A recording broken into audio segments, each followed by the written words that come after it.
Olá, eu sou o professor Vanderlei Carbonara da Universidade de Caxias do Sul. Nesta aula, tratarei sobre ética e religiosidade na sociedade. Dois aspectos serão especialmente analisados. Em primeiro lugar, vamos refletir sobre as implicações éticas da intolerância religiosa para o indivíduo e a sociedade. Na sequência, eu trarei alguns apontamentos sobre a ideia de laicidade ou Estado laico, de modo a analisar possíveis implicações entre Estado e religião. Convido você a me acompanhar na sequência desta aula. Inicialmente, eu quero convidar você a me acompanhar no relato de 3 situações fictícias. Clara é uma mulher que sempre foi vista com seus cabelos longos. Na semana passada, Clara resolveu cortar os cabelos e deixou-os acima dos ombros. Ao ser reconhecida na rua com cabelos curtos, recebeu diversos xingamentos de um grupo de amigos com quem costumava conviver. Tadeu é um recém-chegado na cidade de Aléstia. Tadeu não sabia que os moradores de Aléstia costumam vestir-se apenas com roupas pretas e brancas. Então, ele saiu de casa no primeiro dia, trajando um casaco azul marinho.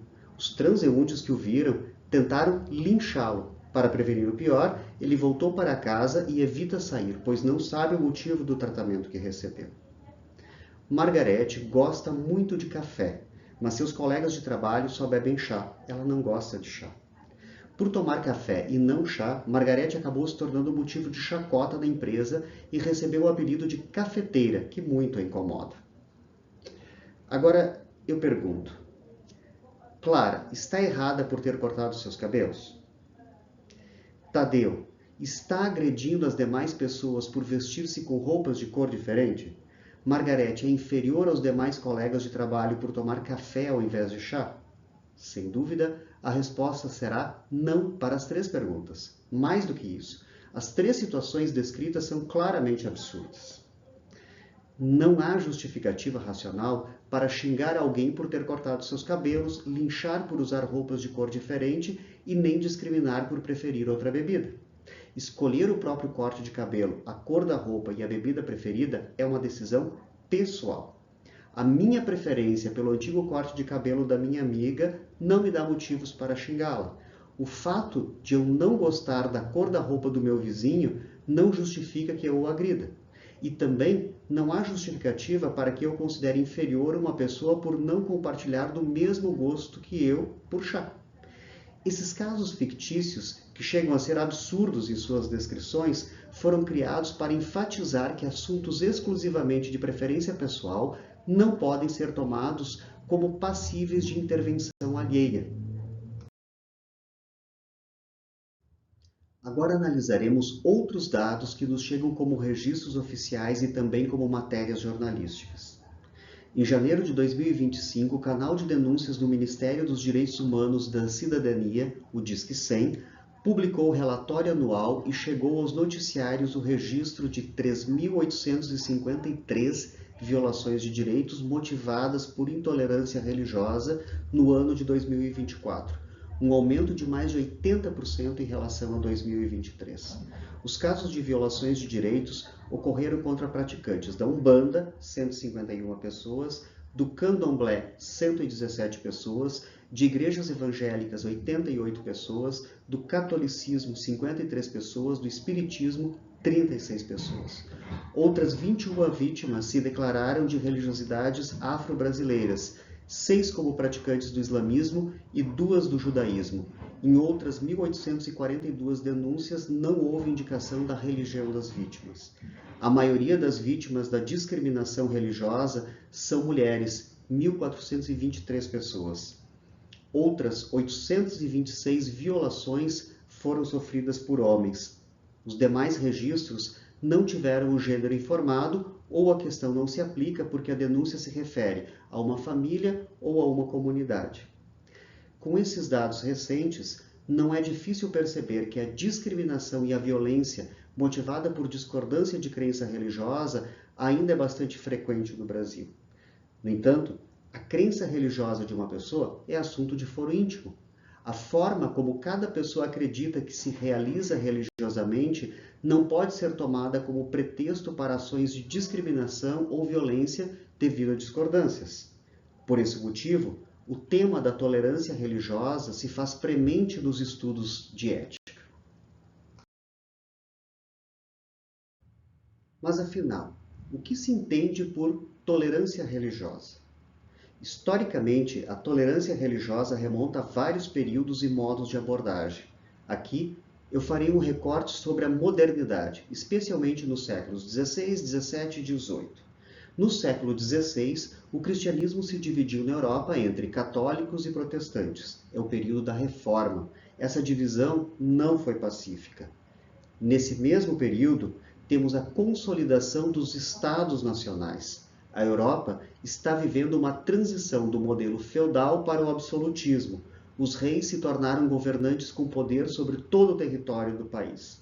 Em grande parte, o poder desses reis estava também justificado pela religião.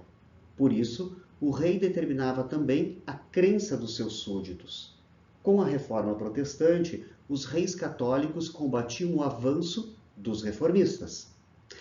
Outra situação ocorre na Inglaterra, onde o rei se torna o líder maior da Igreja Anglicana e, por isso, proíbe o catolicismo no país. Nesse contexto, não foram raros os casos de perseguição e violência levados a termo sob pretexto de divergência de profissão de fé. Diante dos inúmeros conflitos instaurados, é que surgem apelos pela tolerância religiosa. O principal argumento a favor da tolerância é o de que nenhuma pessoa poderia ser discriminada, punida ou perseguida por causa da sua fé religiosa. O apelo à tolerância é, em primeiro lugar, voltado aos governantes. Um governo não pode obrigar os seus cidadãos a professarem uma fé determinada pelo seu soberano. Em segundo lugar, é um apelo à boa convivência entre as pessoas na sociedade. Não há justificativas para que, em nome de uma crença, seja praticada qualquer ação que prejudique outra pessoa. A tolerância religiosa visa promover uma condição de paz social entre as pessoas que acreditam e professam diferentes credos. Essa paz social se torna possível quando cada crença religiosa se manifesta de modo a não prejudicar ou impedir as manifestações de todas as outras. Como foi apresentado até aqui, nos casos em que o Estado se identifica com alguma crença ou denominação religiosa, os cidadãos ficam tolhidos da sua plena liberdade de credo. Isso se mostrou como uma das principais causas de intolerância religiosa na história. A alternativa encontrada para superar o problema foi a concepção do Estado laico. A marca do Estado laico é a separação entre assuntos de ordenamento jurídico-administrativo, que são da alçada do governo civil, e assuntos da vida religiosa, que são da alçada da vida privada dos cidadãos. Nesse contexto, cada cidadão tem plena liberdade para manifestar a sua fé e realizar reuniões religiosas, contanto que isso não se contraponha às leis civis. O Estado, por sua vez, não adota uma religião oficial e nem deve permitir a interferência de grupos religiosos em questões políticas. A isso chamamos separação entre Estado e Igreja, de modo que cada instituição seja respeitada nas suas especificidades. No Brasil, a concepção de separação entre Estado e Igreja está preconizada desde a Constituição de 1891, quando da implantação da República. Antes, a Constituição Imperial de 1824 declarava a religião católica como oficial. A Constituição atual, de 1988, além de assegurar a laicidade do Estado, ainda é contundente na defesa da liberdade de expressão religiosa dos cidadãos. Isso não quer dizer que as nossas experiências sempre ocorram conforme o regramento jurídico.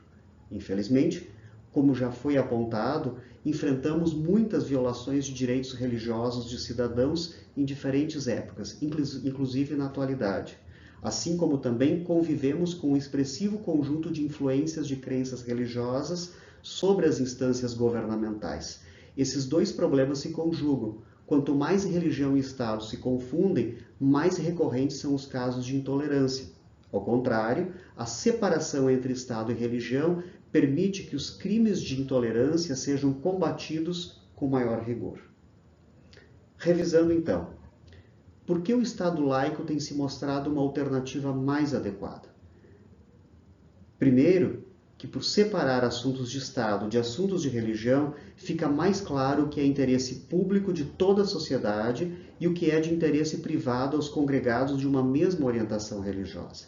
Segundo, porque somente o Estado laico pode assegurar liberdade religiosa a todos os cidadãos e coibir qualquer manifestação de intolerância. Agora retomemos os relatos sobre Clara, Tadeu e Margarete, vistos no início desta aula. Cada um deles foi vítima de um tipo de intolerância. Em comum a todos os casos está a desaprovação sobre algo que é de escolha individual, o corte de cabelo, a cor das roupas e a preferência por uma bebida. A orientação religiosa de uma pessoa também é assunto de foro íntimo. Ainda que alguém estranhe ou discorde de uma crença, não há razão que justifique discriminar ou agredir a quem professe outra religião. A liberdade religiosa é um direito humano básico. Somente se pode coibir manifestações religiosas quando elas se mostrarem contrárias às leis de um país ou atentarem contra direitos fundamentais de outras pessoas.